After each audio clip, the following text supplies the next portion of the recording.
And this is somebody who sends you a document for translation.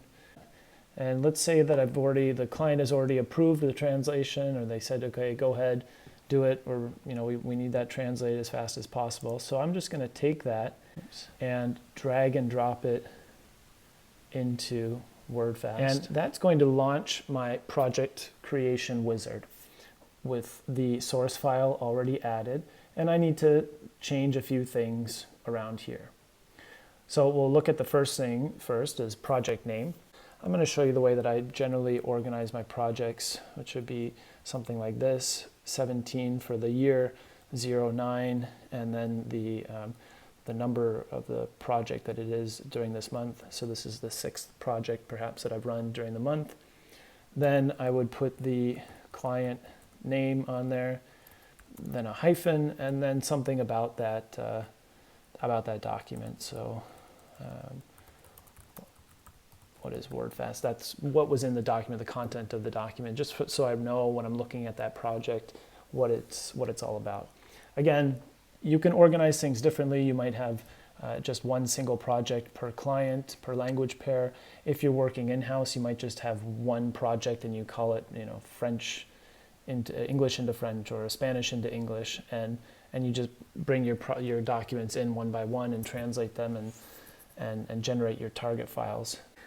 I'll need to choose my source language, so that's English, and I'm going to translate that into French. So there I've created, I've said what my source language and target languages are going to be, and I've got my project name where I'm going to be saving it. The source file is added. There's kind of 2 more sections that we really haven't looked at. The first one is the translation memory section, and these are actually tabs: the glossary section and the blacklist.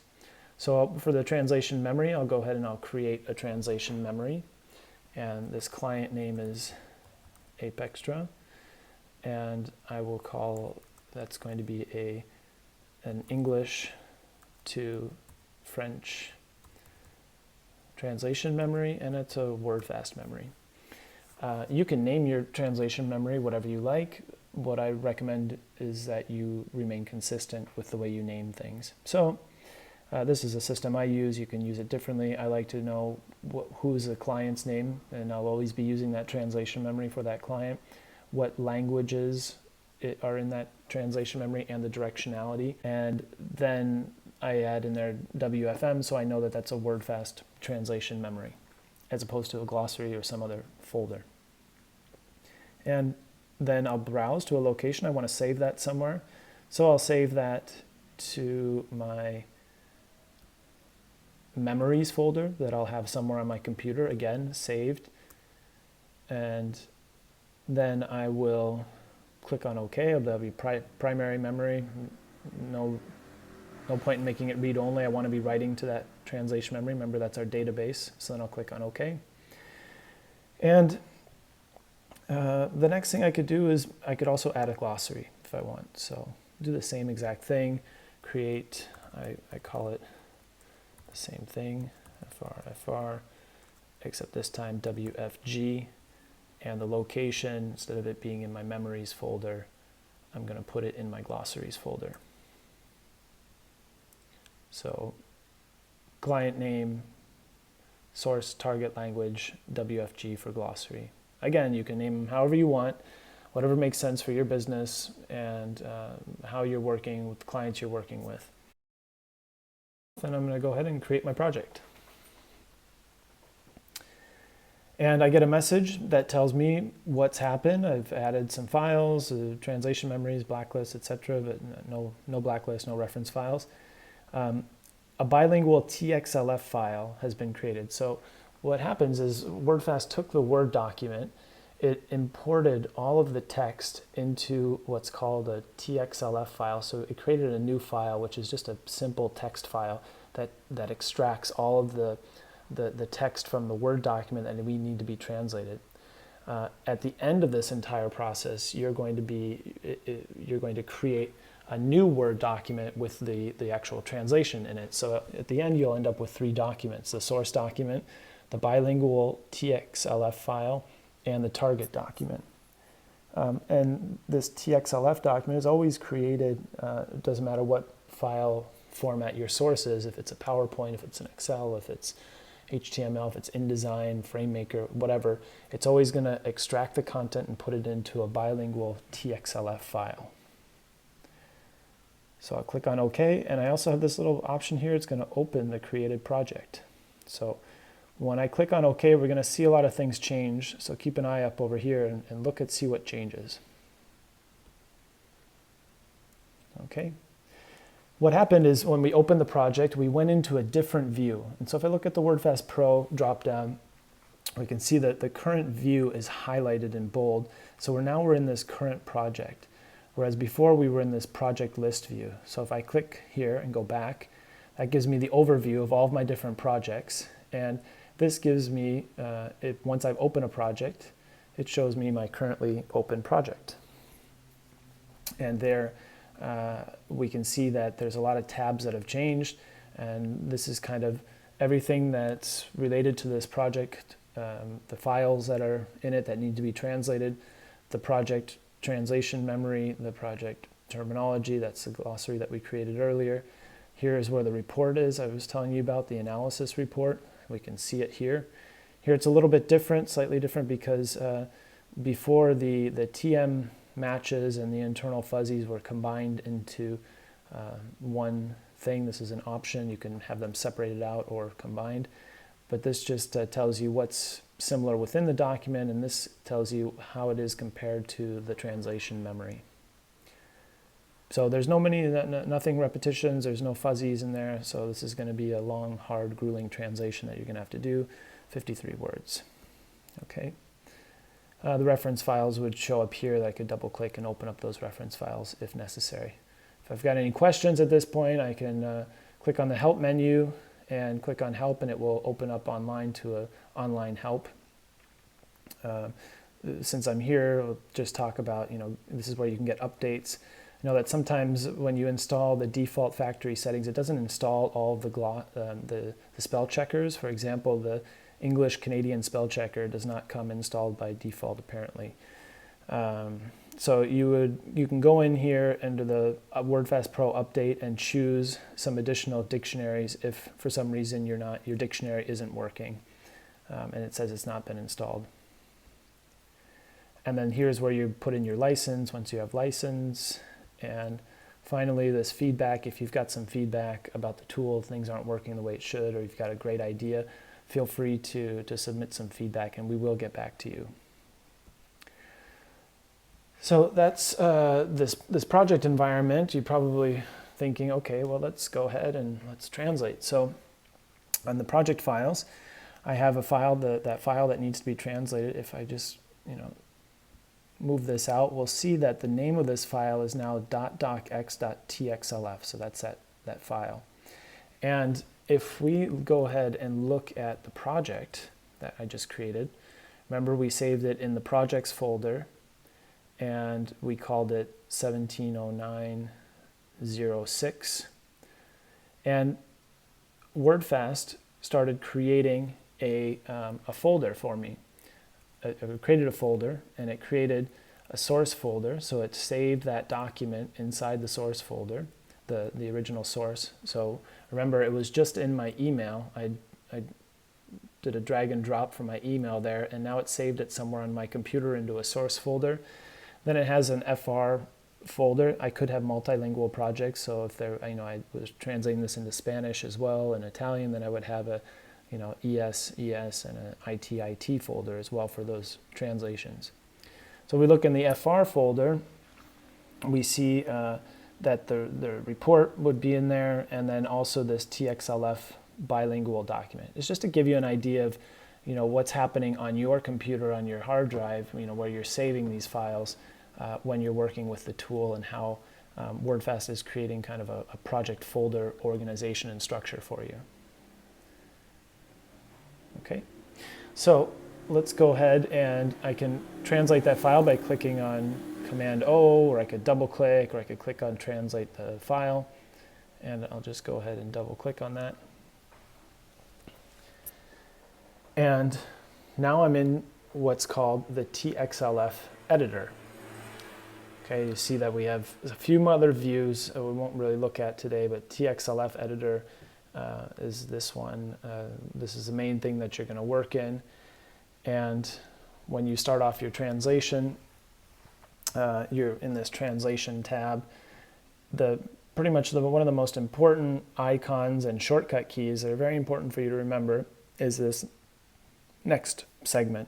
Basically what this does is it brings you from one segment to the next while at the same time committing the segment to the translation memory or saving it to your database and querying the next segment to see if there are any matches or anything that comes from the memory. So here, for example, I'm going to go ahead and translate this. We can see that it queried the translation memory. It didn't find anything. So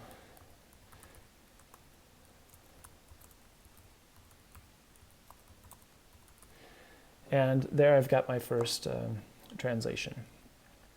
So here I'm going to select this word, and I'm also going to select this word, and I'm going to say, let's see, I'm only going to put in cat tool, and I want to add that to my glossary. So I'll click on add term, and outil de TAO, and I'll click on OK. Now that term is in my glossary. So I'm done with that translation. I'm happy with it, and I want to move on to my next segment. So I'm going to click on next segment. Again, emphasis on this. It's important not to click with your mouse. If I click with my mouse, that segment will stay pink, and it means it hasn't been saved into my translation memory. And it's important that we will be saving things into our translation memory as we're translating. So watch what happens when I click on next segment. It turns purple. That means it's been saved into the translation memory. Okay, so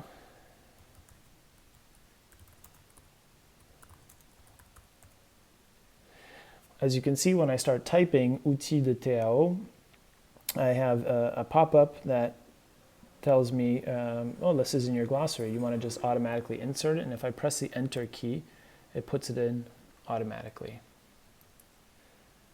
And then I'm going to go ahead and put in my question mark. I just insert a non-breaking space, which is important for French. We have non-breaking spaces before punctuation. And you can do that from the formatting tab. There's a shortcut key as well to insert that non-breaking space.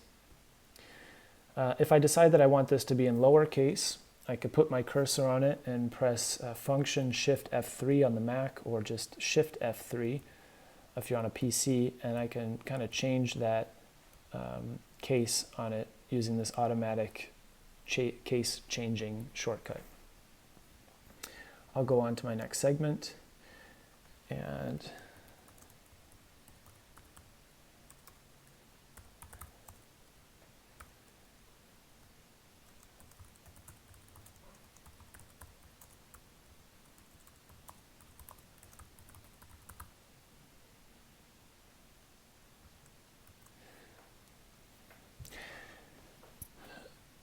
I've done that. Then I might decide, okay, there's a few things that seem to be coming back again and again, like translation and traduction. So I'm going to add that to my glossary. Okay, and maybe tool. If I just select one term and I don't select the target term, it'll just pop up, and I can add that, and change that if I want. T. Okay, and I'll go on to my next segment.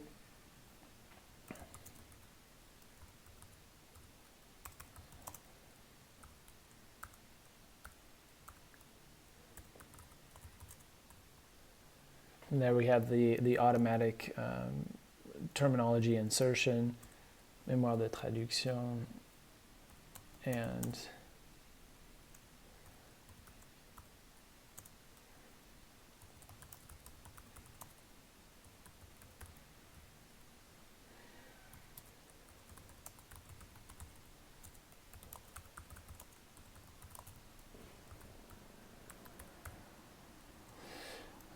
I'll I'll go ahead and move on to my next segment.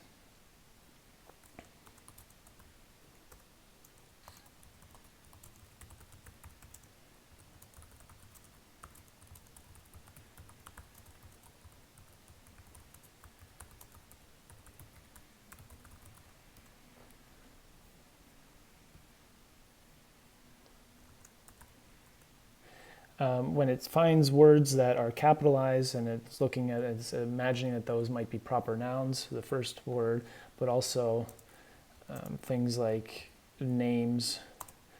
We'll see in a second. I think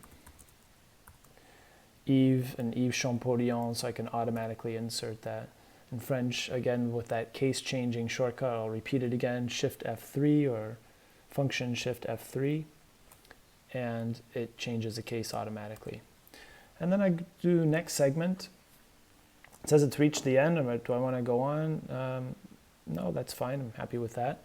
Now I'm going to save the file. So we've been saving things in our translation memory as we've gone along. And I can actually show you that if I go to the current project view and the project TM, and I just double click on the TM, I can see this is now saved in my translation memory, and I could actually edit my translation memory. This is the TM editor.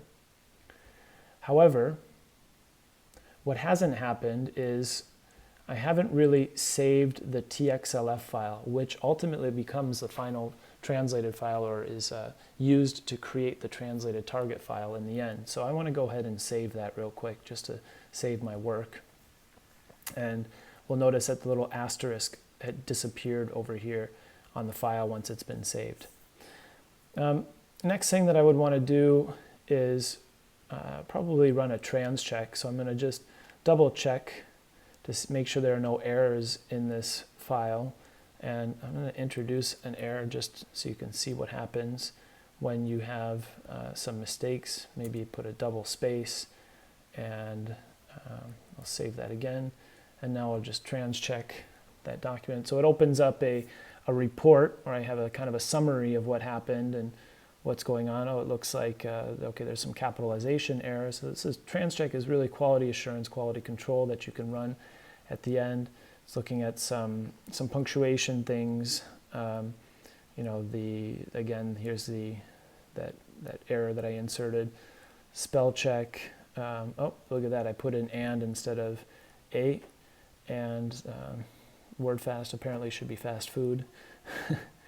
The terminology check. Sometimes there's some false positives that pop up. So here we have that looks like it recognizes as a fuzzy terminology recognition, and it's saying, okay, this translator was maybe translation, and it should be translated as traduction. So that's false positive. The white space check, that was the double space that I put in, and also I didn't put a non-breaking space before that. And then, so these are a lot of things that I can see here, and I can go back and change.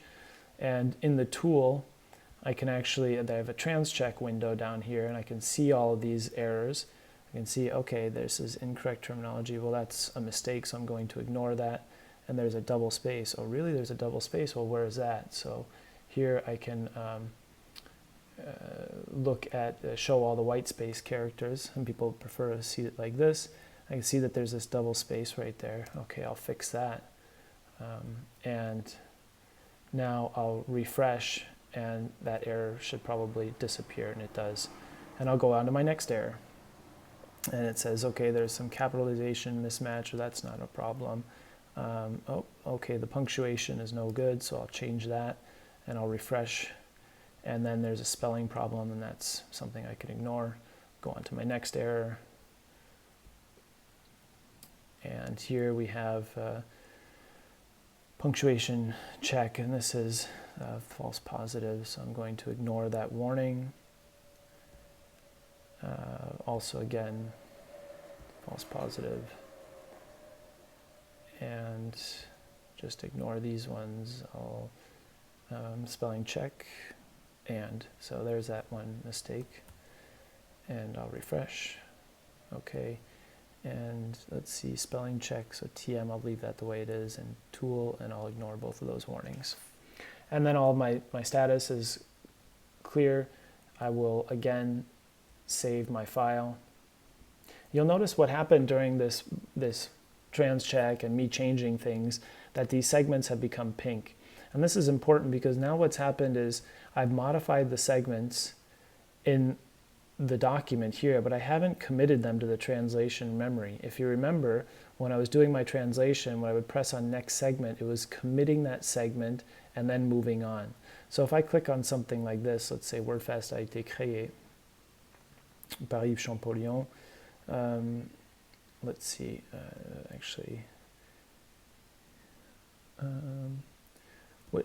here's one. So if I look at the translation memory, it still says and in the translation memory because I haven't committed this new segment in there. So what I could do is commit it individually like this, just to update the translation memory. And now when I requery or re-leverage, we're going to see down here that the and will change to A. So I'll requery that. Now in the translation memory, it does say that. So it says A. And then let's see, the last little thing that I wanted to say, and I just got distracted by an alert on my computer, sorry about that, is, so instead of committing each one individually, I could do something like this. I could commit all, and that would just go from wherever I am to the end of the document and then start from the beginning if I want. So I'll say yes, and that just ensures that everything is committed to the translation memory. So I'm getting close to the end of my translation. Maybe want to save that again. There's a really great new feature that I'm really happy about, which is called a live preview. And when I click on that, I could actually have this turned on all throughout my translation. I get a preview of what my final translation is going to look like. So here I can see it, and if I see something that I don't necessarily like,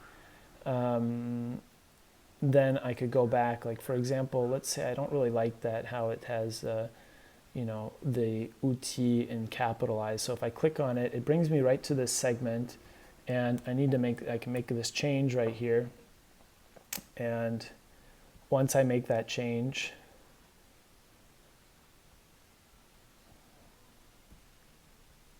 and I'll just go ahead and commit that. That's funny.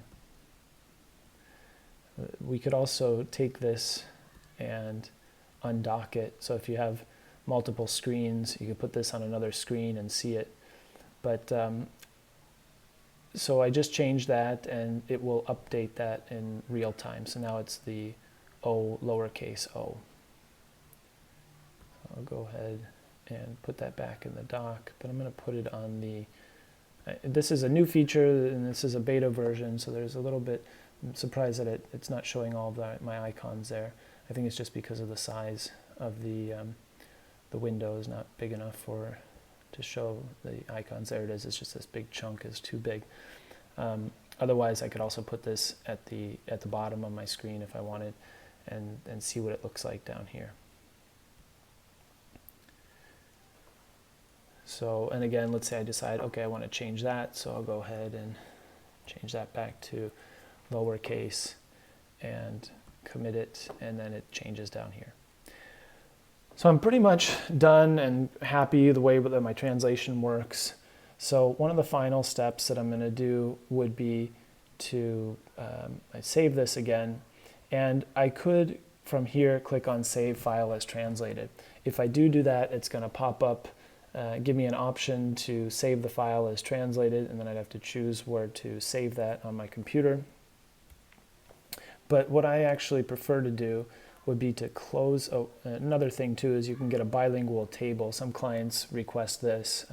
They want to get a bilingual table. There you could save that somewhere on your computer and send it to your client. But what I would do actually, and 9 times out of 10, I close the file and come back to the project level. Okay, so I'm no longer in the TXLF editor. And here I would use this cleanup feature. And the advantage of the cleanup feature is it not only generates the final target file and puts it in the location that I choose, but it also will update the translation memory without having to do the commit all that I showed you earlier. So I would go ahead and update my translation memory. I don't have to change anything here. It's going to clean up all the files in the project if there are multiple files. That's another thing that it does. It'll do everything in one go. And I could choose, do I want the translated file to be in the original path of the source file, so wherever that source file was, and that would be in my mail, which I don't really want because I just, I did the drag and drop from my mail. So I actually want that to be put in the project folder. And then I have some options. Do I want to have a language suffix to the name? It depends on your client. For the most part, yes. And then I'll click on cleanup, and we're going to see what happens. If I look at my project folder here, we have this right now in the FR, and now when I do the cleanup, and I'll go back here, it actually created this translated folder, and it put the translation in there, and we can see that the cleanup was successful. So it updated the translation memory, and it put in my final translated file, or created that translated file that I can then send off to my client.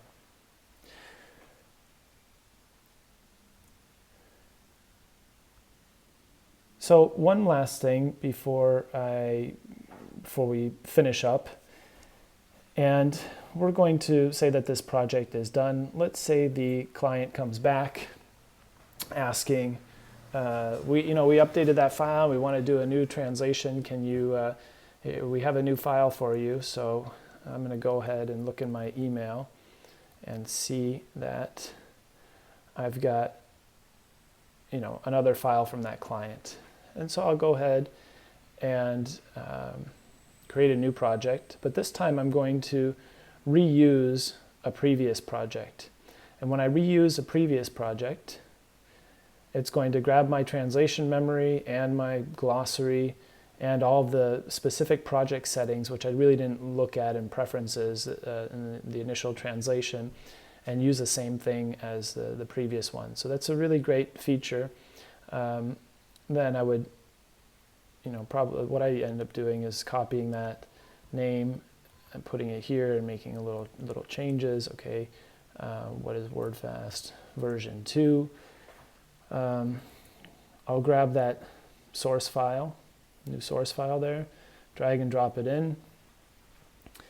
And I could actually, now in this case, I could do the pre-translate the TXLF files. I'm sorry, I didn't even show you what that file looks like, but it's very similar to what we saw earlier, except that it's a little bit longer.